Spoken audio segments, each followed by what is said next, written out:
bawa ucapan syukur kami di hadapan-Mu Tuhan. Kau Raja yang layak ditinggikan Tuhan. Oh Yesus.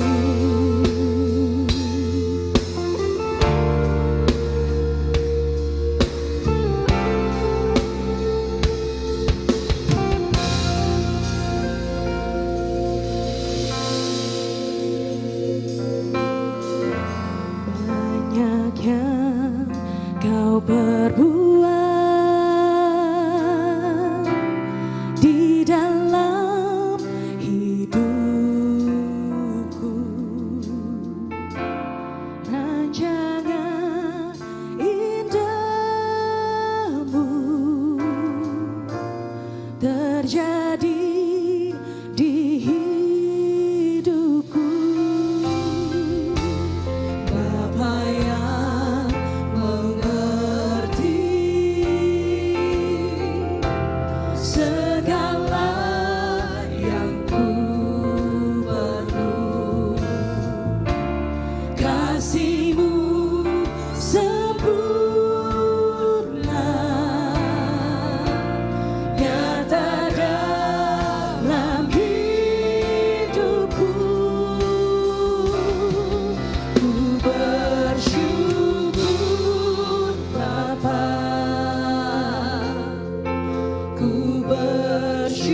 warga kerajaan, di minggu menjelang Natal ini, mari kita membuka hati kita untuk menerima firman Tuhan yang mengingatkan kita akan kasih Allah melalui kelahiran Yesus.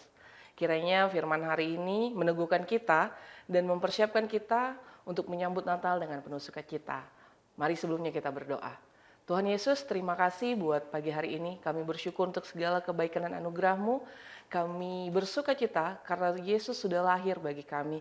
Dan biarlah firman yang kami dengar pada pagi hari ini boleh memerdekakan kami, boleh mengingatkan kami bahwa Yesus mempersiapkan segala sesuatunya dengan sungguh sangat luar biasa. Terima kasih ya Tuhan, kami sambut kebenaran firman ini di dalam nama Tuhan Yesus. Haleluya. Amin. Oke, kita sudah tiba di season of winter. The King is coming. Di bulan Desember ini temanya adalah living a life of readiness. Hidup dalam kesiagaan. Ayatnya terdapat di dalam Lukas 12 ayat yang ke-37. Berbunyi demikian.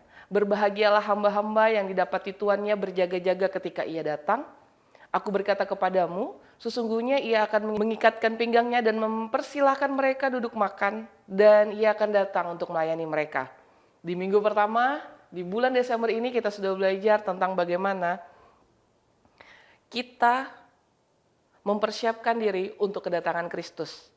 Ayatnya terdapat di dalam Matius pasal yang ke-24 ayat yang ke-42. Karena itu berjaga-jagalah sebab kamu tidak tahu pada hari mana Tuhanmu datang. Di minggu kedua kita juga belajar tentang keeping your lamp burning. Jagalah pelitamu supaya tetap menyala. Ayatnya terdapat di dalam Matius 25 ayat yang ke-13. Karena itu berjaga-jagalah sebab kamu tidak tahu hari manapun akan saatnya. Dan di minggu ketiga ini kita akan belajar tentang ready to serve at any time. Selalu siap melayani kapanpun.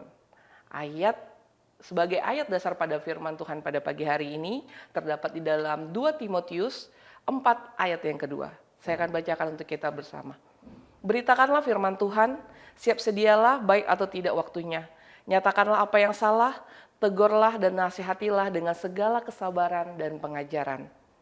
Hari ini kita belajar tentang panggilan Tuhan untuk selalu siap melayani kapanpun seperti yang tertulis di dalam 2 Timotius pasal yang keempat ayat yang kedua. Beritakanlah firman, siap sedialah baik atau tidak baik waktunya. Kita perlu sepakat bahwa tentang waktu kita tidak mengetahui kapan sesuatu terjadi dan berapa lama waktu itu berlangsung.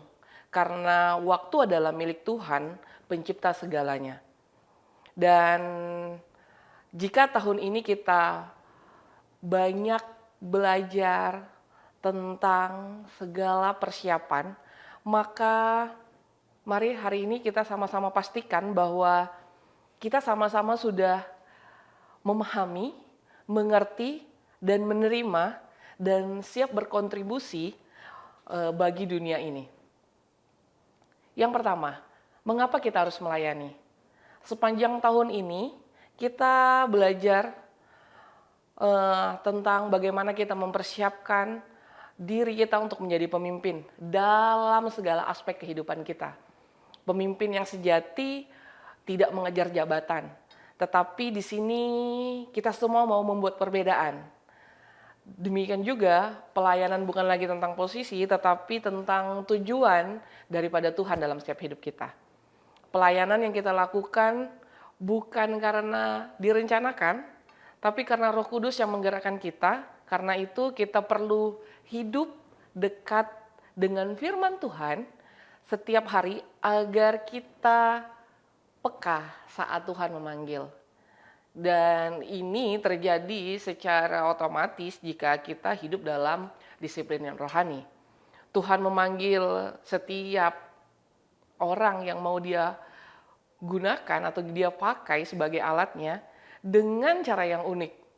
Kita lihat dari Rasul Petrus. Rasul Petrus dipanggil saat dia menjala ikan. Musa dipanggil di tengah ketidaknyamanannya. Tuhan tidak memilih berdasarkan latar belakang, tetapi berdasarkan hati yang mau dan taat. jika kita mau berserah. Tuhan pasti membuka jalan bagi kita untuk melayani. Siapapun kita pada hari ini, asalkan kita berserah dan ingin melayani Tuhan, pintu-pintu akan dibukakan dan menjadi langkah awal kita dalam melayani. Ada 3 panggilan utama Tuhan dalam kehidupan kita. Tema The Preparation di tahun ini, tahun 2025 ini, menunjukkan bahwa Tuhan adalah spesialis dalam menjadikan sesuatu yang sudah rusak, sudah tidak berguna, rongsokan, diperbaiki, direstorasi, tetapi juga dengan tujuan-tujuan yang baru yang Tuhan sudah persiapkan untuk kita kerjakan. Panggilan yang pertama, kita bicara tentang panggilan kehidupan. Yesus memanggil kita untuk kita bertobat dan menerima hidup yang baru.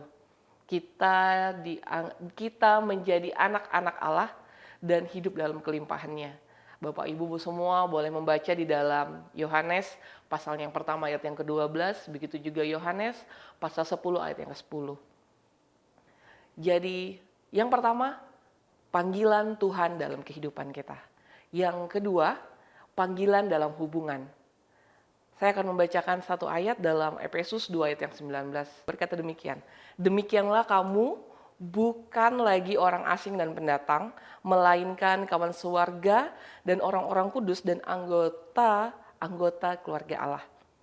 Berkata, kita adalah anggota keluarga. Ini artinya kita memiliki hubungan yang dekat dengan Tuhan. Dan hubungan inilah yang menjadi dasar untuk kita boleh melayani, untuk kita bisa melayani. Karena jika tidak ada hubungan, maka kita tidak dapat melayani. Karena siapa yang mau kita layani jika tidak ada hubungan? Jangan sampai kita sibuk dalam pelayanan, tapi kita tidak bergaul dengan Tuhan. Kita tidak membangun kehidupan rohani bersama dengan Tuhan. Yang ketiga, panggilan kepada pelayanan. Pelayanan adalah bentuk penyembahan. Kembali saya headline buat kita semua. Pelayanan adalah bentuk penyembahan. Tuhan lebih mengutamakan siapa kita menjadi, bukan apa yang kita lakukan. Ketika hati kita benar, pelayanan kita akan diberkati. Dan bagaimana caranya kita bisa melayani dengan benar? Ada 3 hal penting yang harus kita tumbuhkan dalam setiap kehidupan kita. Yang pertama adalah utamakan ketaatan. Pelayanan bukan tentang banyaknya aktivitas gereja yang kita lakukan, tetapi kesediaan melakukan kehendak Tuhan. Saya akan ulang untuk kita semua, pelayanan bukan tentang banyaknya aktivitas dalam melayani, tetapi kesediaan melakukan kehendak Tuhan. Kita akan sama-sama baca ayatnya di dalam 1 Efesus ayat 9. Sebab ia telah menyatakan rahasia kehendaknya kepada kita, sesuai dengan rencana kerelaannya, yaitu rencana kerelaannya yang dari semula telah ditetapkannya di dalam Kristus. Kata ketaatan di dalam Efesus 1 ayat 9 ini bicara tentang bagaimana kita tunduk dengan iman kepada kehendak dan rencana Allah yang dinyatakan di dalam Yesus. Meskipun tidak selalu sepenuhnya dapat kita pahami. Cerita tentang Yesus atau gaya hidup Yesus atau yang kita sudah dengar tentang bagaimana Yesus lahir ke dalam dunia ini dan dia menentaskan segala apa yang Tuhan sudah rencanakan dalam setiap kehidupannya juga menjadi contoh yang nyata buat kita untuk kita bisa merefleksikan lagi kehidupan kita. Rencana Tuhan yang seperti apa yang Tuhan sudah tanam dalam hidup kita sehingga kita sampai pada akhir hayat kita hidup dalam ketaatan. Yang pertama, utamakan ketaatan. Yang kedua, biarkan firman membentuk karakter. Saya akan membacakan ayatnya dalam 2 Timotius 4 ayat yang kedua. Beritakanlah firman, siap sedialah, baik atau tidak waktunya, nyatakanlah apa yang salah, tegurlah, dan nasihatilah dengan segala kesabaran dan pengajaran. Ayat ini menekankan bahwa firman Tuhan itu menegur, mengajar, dan membentuk karakter Kristus di dalam setiap diri kita. Baiklah, sepanjang tahun ini di mana kita sudah belajar mengampuni, di mana kita sudah belajar berbagi, biarlah itu tertanam dalam setiap kehidupan kita. Biarlah itu kita boleh lakukan di tahun selanjutnya dengan segala persiapan, baik diri kita, kita dipersiapkan untuk kita siap sedia dalam panggilan Tuhan, dalam tujuan Tuhan, dalam rencana Tuhan, sehingga hubungan yang kita bangun dalam disiplin rohani, baik itu kita berdoa, menyembah, memuji, membaca kebenaran firman Tuhan yang terdapat di dalam Alkitab, itu mengingatkan kita, menjadikan kita, dan membentuk kita. Dan kita pun akan menjadi karakter seperti Kristus. Dan biarlah firman yang kita renungkan setiap hari itu membentuk karakter kita serupa akan Kristus. Yang ketiga, izinkan Roh Kudus bekerja. Apa yang Roh Kudus kerjakan di dalam kita lebih penting daripada apa yang kita kerjakan. Buah roh lebih utama daripada karunia. Baiklah Bapak Ibu, mari coba kita lihat lagi. Adakah buah-buah roh di dalam setiap kehidupan kita?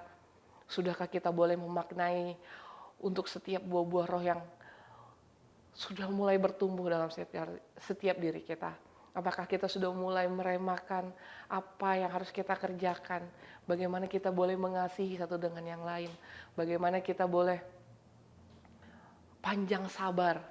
Bagaimana kita hidup dalam buah-buah roh itu yang akan memerdekakan setiap daripada kita. Jadi ada 3 cara bagaimana kita melayani dengan benar. Yang pertama, utamakan ketaatan. Yang kedua, biarkan firman membentuk karakter kita.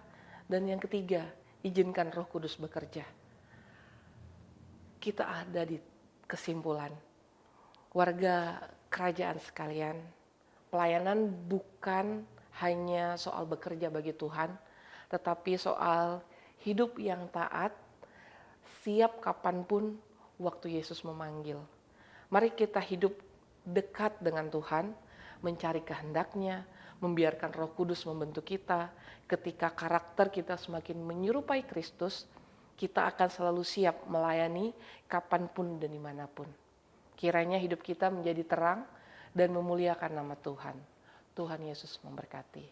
Mari kita berdoa. Tuhan Yesus, terima kasih. Biarlah kebenaran firman Tuhan ini boleh memerdekakan kami.